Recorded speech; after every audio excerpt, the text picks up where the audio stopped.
بسم اللہ الرحمن الرحیم۔ ناظرین السلام علیکم، آپ دیکھ رہے ہیں صابر شاکر یوٹیوب چینل۔ آج ہے 30 نومبر سال 2019 اور دن ہے آج اتوار کا۔ کچھ خبریں ہیں اچھی اور امپورٹنٹ، کیونکہ اب اگلے الیکشن کی تیاریاں کی جا رہی ہیں اور کیسے تیاریاں کی جا رہی ہیں وہ میں آپ کو بتاتا ہوں۔ لیکن سب سے پہلے ریکویسٹ ہے کہ آپ چینل سبسکرائب کر لیں اگر نہیں کیا تو اب تک۔ دوسرا یہ کہ ویڈیو پسند آئے تو لائک ضرور کیجئے اور بیل آئیکن کو ضرور دبائیے تاکہ آپ تک تمام اطلاعات خبریں بر وقت پہنچتی رہیں۔ پذیرائی کا بہت بہت شکریہ، اب تک آپ ماشاءاللہ رسپانس دے رہے ہیں، اچھا رسپانس دے رہے ہیں۔ تو جناب خبریں یہ ہیں کہ سب سے پہلے آپ کو الیکشن کمیشن آف پاکستان کی طرف آتے ہیں۔ ایک تو جو سوچا ہوا تھا چیف الیکشن کمشنر صاحب نے کہ جناب 5 دسمبر کو انہوں نے ریٹائر ہونا تھا اور پاکستان تحریک انصاف کو فارغ کر کے ان کے جانے کے عزائم تھے فارن فنڈنگ کیس میں، لیکن جب مسلم لیگ نواز اور پیپلز پارٹی کے خلاف درخواستیں آئیں اور پی ٹی آئی متحرک ہوئی، کیونکہ ان کے خلاف بھی ویسے ہی درخواستیں تھیں، تو پی ٹی آئی نے ان کیسز کو پرسو کیا اور مطالبہ کیا کہ جناب ان کی سیکیورٹی میں پھر ساتھ ہی کر دیں اور سارا فیصلہ اکٹھے ہی کر دیں۔ تو جب یہ دیکھا تو پھر چیف الیکشن کمشنر صاحب نے معاملہ جو ہے وہ گو سلو کر دیا ہے، کیونکہ فارن فنڈنگ میں پھر اگر تلوار چلی تو سب پہ ایک ہی چلے گی۔ یہ نہیں ہو سکتا کہ ایک پہ تلوار چل جائے اور باقی 2 کو بچا لیا جائے۔ تو لہٰذا اس سے فوری طور پہ پاکستان تحریک انصاف پہ جو ایک تلوار لٹک رہی تھی کہ 5 دسمبر کو ان پہ ایک بم گرنا تھا فارن فنڈنگ غیر ملکی فنڈنگ کیس کا، اس سلسلے میں ان کو ایک ریلیف ملا ہے، ایک اور ریلیف، اور اب 5 دسمبر اور اس کے بعد فوری طور پہ ان کو کوئی خطرہ نہیں ہے، لیکن یہ تلوار ضرور لٹکتی رہے گی پاکستان تحریک انصاف پہ بھی، مسلم لیگ نواز پہ بھی اور پیپلز پارٹی پہ بھی، کیونکہ یہ قانون بڑا سخت ہے اور اگر قانون کی حکمرانی کا تصور آپ رائج کرنا چاہتے ہیں تو پھر اس سے بچنا محال ہے۔ اب چیف الیکشن کمشنر صاحب ہو رہے ہیں ریٹائرڈ، 5 دسمبر ان کا آخری ورکنگ ڈے ہے۔ 6 دسمبر سے الیکشن کمیشن آف پاکستان جو ہے وہ نان فنکشنل ہو جائے گا۔ فوری طور پہ قائم مقام چیف الیکشن کمشنر کا تقرر کیا جاتا ہے، وہ بالعموم سپریم کورٹ کے سینئر جج کو بھیجا جاتا ہے یا کسی ایک جج کو جس کو chief justice of Pakistan nominate کریں گے، وہ آئیں گے اور الیکشن کمیشن آف پاکستان میں ذمہ داریاں بھی سنبھالیں گے، جج بھی رہیں گے سپریم کورٹ کے، اپنی پرماننٹ مستقل ذمہ داریاں ایز سپریم کورٹ جج سنبھالیں گے، لیکن ساتھ ہی ساتھ قائم مقام الیکشن کمشنر کا، قائم مقام چیف الیکشن کمشنر کا عہدہ بھی ان کے پاس رہے گا اور وہ ڈے ٹو ڈے افیئرس دیکھتے رہیں گے۔ لیکن اسی دوران اب اگلا تقرر ہونا ہے چیف الیکشن کمشنر کا، تو اس کے لیے جو طریقہ کار ہے وہ وزیر اعظم اور اپوزیشن لیڈر یہ دونوں مل کے کرتے ہیں، اور دونوں مل کے اس طرح کرتے ہیں کہ جناب باقاعدہ طور پہ مشاورت ہوتی ہے۔ وہ مشاورت ملاقات کے نتیجے میں بھی ہو سکتی ہے، وہ ایک دوسرے کو خط لکھ کے بھی ہو سکتی ہے، اور اس طریقے سے یہ ایک آئین میں دیا گیا طریقہ ہے۔ تو طریقہ یہ ہے کہ 3 نام کا پینل دیں گے، 3 نام اپوزیشن لیڈر دیں گے، 3 نام وزیر اعظم دیں گے۔ تو اس وقت اپوزیشن لیڈر ہے شہباز شریف صاحب، وزیر اعظم عمران خان، دونوں نے 3 کا نام دینا ہے اور ان میں سے کسی ایک پہ اتفاق کرنا ہے، اور اگر اتفاق نہ ہو تو پھر یہ معاملہ آئی تھنک سپریم کورٹ پہ کی طرف جائے گا، وہ کریں گے، کیونکہ پہلے بھی جو الیکشن کمیشن آف پاکستان کے 2 ممبر تعینات کرنے تھے ان میں کوئی اتفاق نہیں ہو سکا۔ پاکستان تحریک انصاف کی حکومت نے اپنے طور پہ 2 نام بھیجے،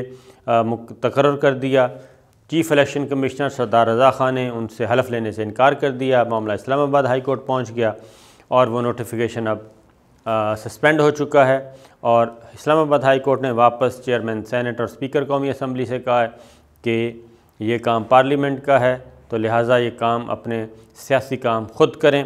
وہ بھی ایک چل رہا ہے سلسلہ۔ تو اب شہباز شریف صاحب نے ایک خط لکھا ہے باقاعدہ طور پہ اور اپنے 3 نام جو ہیں وہ دے دیے ہیں۔ جی ہاں، چیف الیکشن کمشنر کے لیے، آئندہ چیف الیکشن کمشنر کے لیے 3 نام شہباز شریف صاحب نے دے دیے ہیں، اور وہ 3 نام کون کون سے ہیں؟ وہ انتہائی ان کے قریبی سمجھے جانے والے بیوروکریٹس ہیں اور ان کے ساتھ بہت اچھے تعلقات ہیں مسلم لیگ نواز کے، شریف فیملی کے، کیونکہ ان کے دور میں یہ تینوں افسر جو ہیں ریٹائر ہو چکے ہیں، جو یہ تینوں افسر شریف فیملی کے دور میں اہم عہدوں پر فائز رہے۔ ان میں سے جناب پہلا نام جو دیا گیا ہے وہ ہے ناصر سعید کھوسہ صاحب کا۔ ناصر سعید کھوسہ صاحب ریٹائرڈ بیوروکریٹ ہیں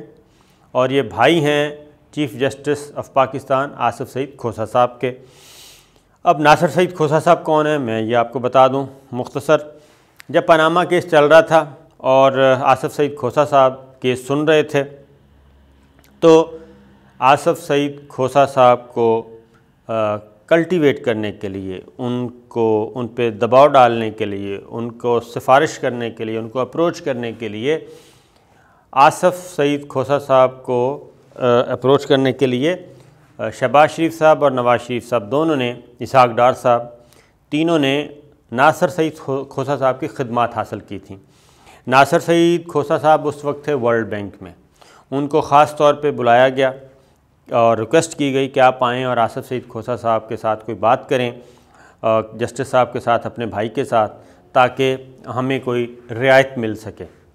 لیکن آپ کو یاد ہوگا ہم نے پہلے اس فورم پہ تو نہیں، ادروائز ہم نہیں بتایا تھا، تو جب چیف جسٹس آصف سعید کھوسہ صاحب جو اس وقت جج تھے سپریم کورٹ کے اور پاناما کیس سن رہے تھے، جب ان کو پتہ چلا کہ جناب انہوں نے ان کے بھائی ناصر کو بلایا ہے اور اس مقصد کے لیے بلایا ہے، تو انہوں نے اپنی فیملی کے ذریعے ایک پیغام بھجوایا ناصر سعید کھوسہ صاحب کو، اور انہیں کہا گیا کہ جب تک میں یہ مقدمہ کا فیصلہ نہیں کر لیتا، پاناما کا، نواز شریف صاحب کا تھا، اس وقت تک میں آپ سے ملاقات بھی نہیں کروں گا اور اس وقت تک آپ میرے گھر پہ بھی نہیں آئیں گے۔ یہ پیغام انہوں نے بھجوا دیا اور ناصر سعید کھوسہ صاحب کو اسی طرح کرنا پڑا اور وہ پھر واپس نہیں آئے اور ان کو بغیر ملاقات کے جانا پڑا، اور انہوں نے کنوے کر دیا شہباز شریف صاحب کو، اسحاق ڈار صاحب کو اور نواز شریف صاحب کو کہ جناب یہ پاسبل نہیں ہے، میں کوئی پیغام نہ پہنچا سکتا ہوں، نہ ہی اثر انداز ہو سکتا ہوں۔ جسٹس صاحب نے یہ بات کی ہے، لہٰذا ایک تو وہ ہو گئے۔ اچھی ریپوٹیشن اچھی ہے، اس میں نہیں کہہ رہا کہ ریپوٹیشن خراب ہے، لیکن میں بتا رہا ہوں کہ ان کا تعلق کس بنیاد پہ چیف الیکشن کمشنر کے لیے نامینیٹ کیا ہے۔ دوسرا نام ہے جی جلیل عباس جیلانی صاحب کا، شہباز شریف صاحب نے نامینیٹ کیا ہے۔ جلیل عباس جیلانی صاحب سیکرٹری خارجہ رہ چکے ہیں، اچھے انسان ہیں اور نفیس آدمی ہیں، کوئی ایسا مسئلہ نہیں ہے۔ اور پھر نواز شریف صاحب کے زمانے میں امریکہ میں سفیر رہ چکے ہیں پاکستان کے، اور نواز شریف صاحب کے بہت قریبی تھے۔ جب اوباما پریزیڈنٹ تھے اور وزٹ کیا تھا نواز شریف صاحب نے اور مریم بی بی نے، تو اس میں ان کا بھی رول تھا، جلیل عباس جیلانی صاحب، اور انہوں نے بھی وہاں پہ لابنگ کی تھی، کوششیں کی تھیں۔ تو یہ جلیل عباس جیلانی صاحب ہیں۔ جلیل عباس جیلانی صاحب سابق چیف جسٹس آف پاکستان تصدق حسین جیلانی صاحب کے قریبی عزیز ہیں، کزن ہیں یا اس طرح کے بہت ہی قریبی ہیں، اور تعلق بھی ساؤتھ پنجاب سے ہے۔ ناصر سعید کھوسہ صاحب کا تعلق بھی ساؤتھ پنجاب سے ہے۔ تو یہ 2 نام ہو گئے۔ تیسرا نام ہے جی اخلاق احمد تارڑ صاحب کا۔ اچھا، جلیل عباس جیلانی صاحب جو ہیں وہ فارن سروس کے ہیں، ریٹائرڈ، گریڈ 22 میں ریٹائر ہوئے تھے، سیکرٹری خارجہ بھی رہے اور امریکہ میں پاکستان کے سفیر بھی۔ تیسرا نام ہے اخلاق احمد تارڑ صاحب کا، یہ بھی ریٹائرڈ بیوروکریٹ ہیں، یہ بھی شریف فیملی کے بہت قریبی سمجھے جاتے ہیں، ان کے قابل اعتماد، ان کے دور میں اہم عہدوں پر فائز رہے۔ تو یہ 3 نام شہباز شریف صاحب نے بھیج دیے جناب عمران خان صاحب کو خط کے ذریعے۔ اب عمران خان صاحب کو 3 نام تجویز کرنے ہیں متبادل، اگر تو انہی میں سے کسی ایک کو لینا ہے تو پرائم منسٹر خان صاحب یہ کہہ سکتے ہیں کہ جناب ٹھیک ہے، انہی میں سے ایک نام فائنل کرتے ہیں، لیکن اگر وہ اس پہ اتفاق نہیں کرتے، اور جو میرا اندازہ ہے کہ شاید نہ کریں، عمران خان صاحب نے 3 نام دینے ہیں۔ اب 3 نام کون سے دیے جا سکتے ہیں؟ میرا خیال ہے کہ عمران خان صاحب کے پاس جو 3 نام ہو سکتے ہیں، اس میں ایک تو ناصر سعید کھوسہ صاحب کے یہ ایک بھائی ہیں، طارق سعید کھوسہ صاحب، وہ ہیں P S P, retired police service کے ہیں، گریڈ 22 میں ریٹائر ہوئے، آئی جی بھی رہے، ایف آئی اے کے ڈی جی بھی رہے، بہت اہم عہدوں پہ رہے، تو ریٹائرڈ بیوروکریٹ ہیں وہ بھی۔ تو طارق کھوسہ صاحب بھی نام دیا جا سکتا ہے عمران خان صاحب اگر چاہیں تو، کیونکہ اگر انہوں نے ناصر سعید کھوسہ صاحب کو دیا تو طارق کھوسہ صاحب کو دے دیں، جس پہ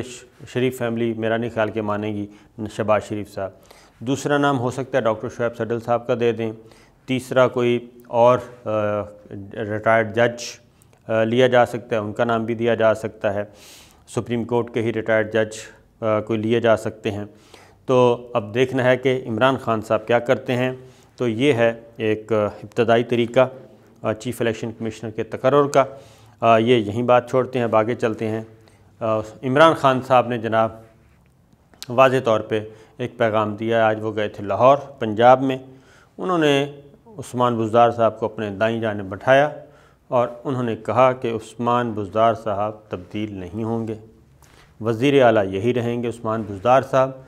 اور عثمان بزدار صاحب کی انہوں نے تعریف کی، انہوں نے کہا کہ بہت اچھا کام کر رہے ہیں، لیکن ان میں صرف ایک خامی ہے کہ وہ جو اچھے اقدامات اور اچھے منصوبے انہوں نے شروع کیے ہوئے ہیں اور شروع کر چکے ہیں، مکمل کر چکے ہیں، بہت اہم پالیسیز دے چکے ہیں، وہ ان کی مارکیٹنگ اچھی نہیں کر پا رہے، میڈیا میں ان کو اچھالا نہیں گیا جس طرح ماضی میں اچھالا جاتا تھا۔ تو لہٰذا جو لوگ یہ سمجھ رہے تھے کہ جناب عثمان بزدار صاحب پنجاب میں کوئی تبدیلی آنے والی ہے، تو وہ تبدیلی عثمان بزدار صاحب کی صورت میں بالکل نہیں آ رہی۔ وزیر اعلیٰ پنجاب عثمان بزدار صاحب رہیں گے۔ انہوں نے اپنے تمام مخالفین کو ایک میسیج دیا ہے، جو عثمان بزدار صاحب پہ تنقید کرتے ہیں ان کو بھی میسیج دے دیا ہے براہ راست کہ جناب آپ کی تنقید میں بالکل نہیں سنتا، اور وزیر اعلیٰ عثمان بزدار۔ یہ جناب ہوا ہے۔ اب بیوروکریٹس وہ تبدیل کر چکے ہیں، وہ بتا چکے ہیں، اور آنے والے دنوں میں وہ یہ بھی بتا چکے ہیں کہ ہم کچھ اور فرنٹ فٹ پہ کھیلیں گے۔ آج پھر انہوں نے اپوزیشن کو، مسلم لیگ نواز ہو یا زرداری صاحب ہوں، بلاول ہوں، مولانا فضل الرحمان صاحب ہوں، سب کو انہوں نے آڑے ہاتھوں لیا، اور ان کو کوئی پرواہ نہیں تھی، بالکل فکر مند نہیں تھے، اور وہ پوری طرح تسلی رکھتے ہیں کہ جو آرمی چیف کی توسیع اور کے بارے میں جو سپریم کورٹ نے حکم دیا ہے، وہ لیجسلیشن بھی آرام سے کروا لیں گے، کوئی فکر مند ہونے کی بات نہیں ہے۔